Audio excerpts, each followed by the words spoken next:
go. 1, 2, 3, sing! Dapat natin mahalin ang wikang Pilipino.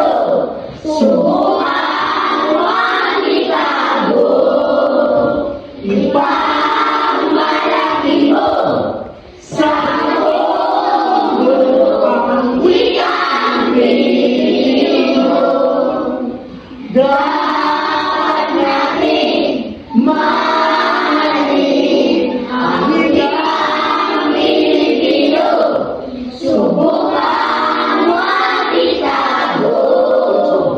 Ipagmalaki mo sa buong mundo ang wikang Pilipino.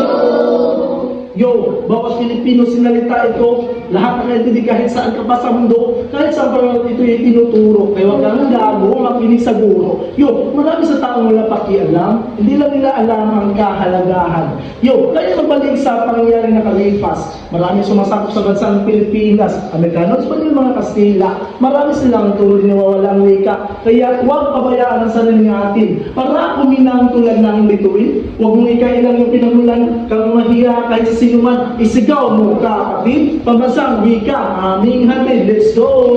Dapat natin mahalin ang wikang Pilipino. Subukan huwag itago. Ipagmalaki mo Sa buong mundo ang wikang Pilipino. Yung November 13, 1937, ikaw mga pambansang asamblea napili ang Tagalog batayan ng wika. Kaya ngayon ginagamit ng mga makata. Ayun nga sa tula ni Dr. Jose Rizal, ang hindi magmahal sa sariling wika ay higit pa sa malansang isda. Kaya huwag pabayaan ang sariling atin para kuminang tulad ng bituin. Huwag mo ikailang yung pinagmulan, kang mahiya kahit sa sinuman. Isigaw mo kapatid, pambansang wika, aming hatid. Let's go! Dapat natin mahalin ang wikang Pilipino. Subukan huwag itago. Ipagmalaki mo Sa buong mundo ang wikang Pilipino. Dapat natin mahalin ang wikang Pilipino. Subukan huwag itago. ipagmalaki mo Sa buong mundo ang wikang Pilipino. Yung isigaw natin, wikang Pilipino, ng buong puso sa mundo. Alright, come on, let's go!